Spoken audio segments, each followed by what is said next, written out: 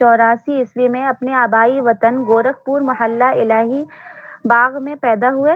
ان کے والد منشی تفضل حسین کا 1882 میں صدر قانون گو کی حیثیت سے گونڈہ میں تبادلہ ہو گیا اور وہ آخری عمر تک یہیں رہے۔ اصغر کے والد عربی و فارسی زبان سے بھی شغف رکھتے تھے، خاص کر فارسی میں ان کا مطالعہ کافی وسیع تھا۔ گھر میں فارسی کتب و رسائل کی بہتات تھی۔ کام کے بعد زیادہ تر ان کا وقت مطالعہ میں صرف ہوتا تھا۔ اصغر نے بھی گونڈہ میں مستقل طور پر سکونت اختیار کر لی اور وہاں سے وابستگی کی بنا پر گونڈوی کہلائے۔ دستور زمانہ کے مطابق اصغر کی ابتدائی تعلیم گھر اور مکتب سے شروع ہوئی۔ اردو اور عربی میں مہارت کے بعد انگریزی تعلیم کے لیے گورنمنٹ اسکول گونڈہ میں داخلہ لیا۔ 1904 میں انہوں نے مڈل اسکول پاس کیا۔ اس دوران عربی اور فارسی کی کتاب گھر پر اپنے والد سے پڑھا کرتے تھے۔ 1906 میں وہ ہائی اسکول کر رہے تھے کہ والد صاحب کی ایما پر تعلیمی سلسلہ اشارے پر تعلیمی سلسلہ منقطع کرنا پڑا، کیونکہ اس وقت متوسط طبقے میں لڑکوں کو ملازمت کے لیے اتنی انگریزی پڑھ لینا کافی سمجھا جاتا تھا۔ اسکرین شو نہیں ہو رہا ہے۔ ٹھیک ہے، آگے آجیے، میں پڑھاتا ہوں۔ پھر انہیں 20 روپیہ ماہوار ریلوے میں ٹائم کیپر کی نوکری ملی۔ اسی دوران اصغر نے عربی فارسی میں اچھی لیاقت حاصل کر لی۔ یہ باتیں ہیں، امتحان سے کوئی تعلق نہیں ہے، لیکن جانکاری کے تعلق سے ضرور ہے۔ اگر اصغر گونڈوی پہ کبھی کام کرنے کا موقع ملے گا اصغر گورکھپوری پر، تو یہ جاننا آپ کو ضروری ہے۔ چلیے، اس پیراگراف میں آپ کیا جاننا ہے؟ آپ کو سب سے پہلے یہ جاننا ہے کہ اصغر کی پیدائش کب ہوئی؟ 1 مارچ، یعنی 1 مارچ 1884۔ یہ یاد ہو گیا؟ لکھ لیجئے۔ اچھا، اصغر گونڈوی مشہور ہیں، لیکن پیدائش کہاں ہے؟ گورکھپور۔ یہ آپ کو یاد رکھنا ہے۔ اچھا، کبھی کبھی اسی طرح پوچھ لیتا ہے کہ اصغر کے والد کا نام کیا ہے، تو منشی تفضل حسین۔ یہ آپ کو یاد رکھنا ہے، منشی تفضل حسین۔ ٹھیک ہے، آگے آئیے۔ ترک میں نوشی کے بعد اصغر روڑکی پہنچ کر قاضی عبدالغنی کے ہاتھ پر بیعت کر کے ان کے مرید ہو گئے۔ اصغر کے بارے میں جانتے کہ نہیں؟ اصغر بہت پیتے تھے، بعد میں انہوں نے توبہ کر لی اور شراب کو چھوڑ دیا، بولا کہ نہیں شراب صحیح چیز نہیں ہے، بعد میں انہوں نے چھوڑ دیا۔ اور پھر کیا کیا؟ بعد میں انہوں نے صوفیت پر کام کرنا شروع کر دیا۔ اصغر کی زندگی میں تبدیلی آتی ہے۔ گونڈہ واپس آنے پر ان کے عیش کوش دوست بہت چاہے کہ واپس شراب و شباب کی طرف لوٹ آئیں، اس لیے دوستوں کی محفل میں رہیے تو ایسے دوستوں کے پاس رہیے جو آپ کو اچھے کام کی طرف لے جائے۔ ایسا نہیں کبھی کہے شراب پینے چلو، اور کبھی کہ چلو گھومنے چلو، پڑھائی کے ٹائم میں کبھی کہے چلو مووی دیکھنے چلو، ٹھیک ہے کبھی کبھار ٹھیک ہے، سمجھ میں آتا ہے، لیکن ہمیشہ کہ یہاں چلو وہاں چلو۔ تو اس طرح آپ کیا جس مقصد کے لیے آئے ہیں یا جو بھی آپ کا فوکس ہے اس سے آپ پیچھے چلے جائیں گے، یہ تو جان لیجیے آپ۔ چونکہ اب وقت 1 ہی گھنٹہ ہے اور اس 1 گھنٹہ میں آپ چاہ رہے ہیں کہ 2 مرتبہ چائے پی لیں، 3 مرتبہ دوست سے بات کر لیں، تو آپ کا وہ دوست جو پڑھ رہا ہے مسلسل لائبریری میں بیٹھ کے، تو آپ سے آگے نکل جائے گا نا، اس کو دھیان رکھنا ہے۔ ٹھیک ہے، آگے آ جائیے۔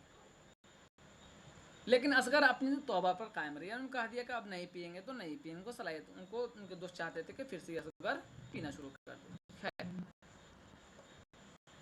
جان گیا۔ اب یہاں سے دیکھیے، اصغر کا سب سے محبوب مشغلہ کتب بینی تھا، یعنی کتاب پڑھنے کا۔ سب بعد میں جب سب کچھ کر لیے، جب انہوں نے سوچ لیا نہیں یہ باقی چیزیں سب غلط ہیں، تو ان کا سب سے محبوب چیز کیا ہو گئی؟ کتاب پڑھنا۔ کتاب پڑھنا یہ ایسا شوق ہے جو ہمیشہ آپ کو خوش رکھے گا اور ہمیشہ آپ کو عزت عطا کرے گا۔ سمجھ گئے؟ کتاب پڑھنے کی عادت ڈال دیں تو چلیے آگے۔ خالی اوقات وہ زیادہ تر مختلف علوم و فنون کے مطالعے میں صرف کرتے تھے۔ اصغر نے عربی میں ابن العربی کی خصوص الحکم، اسپایا کی کتابیں اور انگریزی میں آسکر وائلڈ وغیرہ کی تصانیف کا مطالعہ کیا تھا۔ اگر آپ لٹریچر کے آدمی ہیں تو اس لٹریچر سے متعلق جو چیزیں، جیسے میں اردو سے ہوں، میں اگر عربی کی کتابیں پڑھ لوں 2-3 لٹریچر کے بڑھیا بڑھیا اچھی کتابیں، اس طرح پرشین کو پڑھ لوں، انگلش کا 4-5 کتابیں پڑھ لوں لٹریچر میں جس کی اہمیت زیادہ ہے، تو ہم آپ سے بہت آگے چلے جائیں گے. یا آپ میں سے یہی کام کوئی کر لے، 10 انگلش کے لٹریچر کی کتاب بک پڑھ لے، کچھ جانکاری ہو جائے کہ انگلش میں تحقیق ریسرچ کیا ہے اور کرٹیسزم کیا ہے، کچھ چیزیں یاد کر لیں، تو وہ جب لیکچر دے گا نا تو اس کی مثالیں دے گا، اشعار پیش کرے گا، اور مختلف علوم سے اور مختلف زبان سے جب پیش کرے گا تو ہم آپ سوچیں گے اس کی جانکاری ہے. اور ہم آپ صرف رہ گئے اردو ناول میں یا اردو میں افسانے میں، تو کہیں نہ کہیں ہم سے آگے نکل جائے گا وہ. تو دیکھیے، تو انہوں نے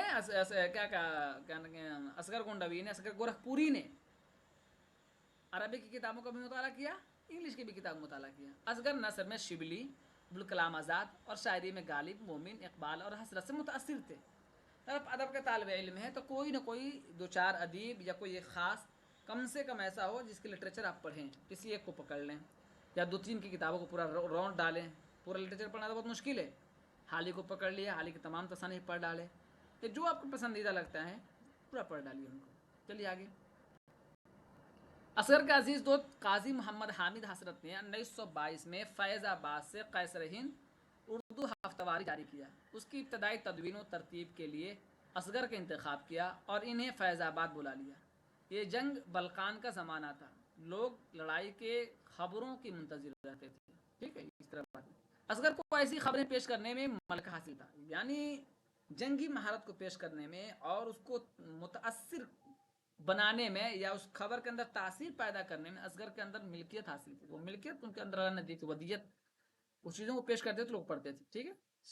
حسرت خود ایک اچھے ادیب اور جو ہے کہ کیا کریں، حسرت ایک اچھے ادیب اور صحافی تھے، لیکن اخبار کا اداریہ اصغر ہی سے لکھواتے تھے.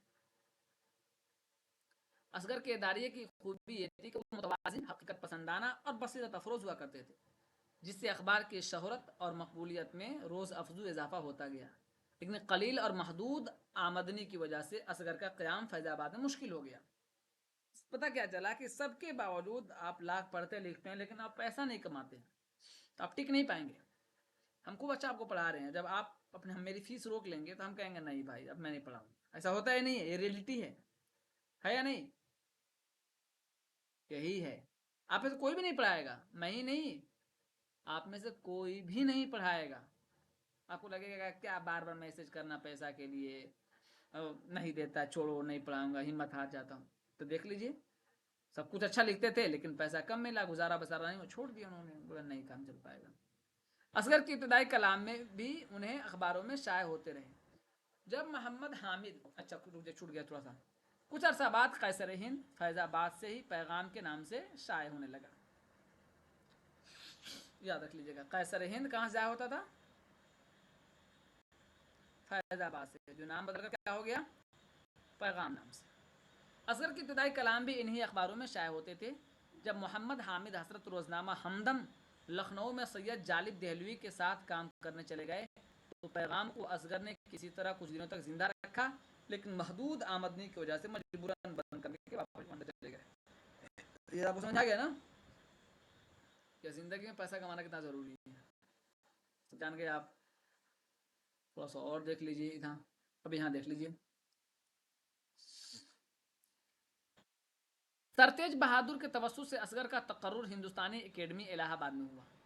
اصغر اس اکیڈمی سے 1930 سے آخری دم تک جڑے رہے. ہندوستانی اکیڈمی سے ایک سہمائی رسالہ ہندوستانی نکلتا تھا جس کی ادارت اصغر کی سپرد تھی. اصغر کو یہاں ڈاکٹر تارا چند، شاہ محمد سلیمان اور سرتیج بہادر سپرد جیسی شخصیتوں سے استفادہ کا موقع ملا. اصغر نے شاعری کو اپنا پیشہ نہیں بنایا اور نہ ہی بات بات پر شعر سنانا اور شاعر کی حیثیت سے خود کو پیش کرنا پسند کرتے تھے. وہ اکثر مشاعروں میں شرکت سے گریز کرتے اور کبھی جاتے بھی تو معاوضہ لینا خلاف شان سمجھتے. بڑی بات ہے. 1917-18 میں فیض آباد میں ڈاکٹر خادم حسین اور قاضی محمد حامد حسرت کے زیر اہتمام منعقد پہلا مشاعرہ انہوں نے پڑھا. اس میں جگر نے بھی شرکت کی. اصغر کے حلقہ ارباب میں ہر قماش کے لوگ تھے، یعنی ہر طرح کے لوگ تھے. وہ سبھی سے خندہ پیشانی اور انکساری سے پیش آتے تھے. اصغر پر بلڈ پریشر کی وجہ سے فالج کا حملہ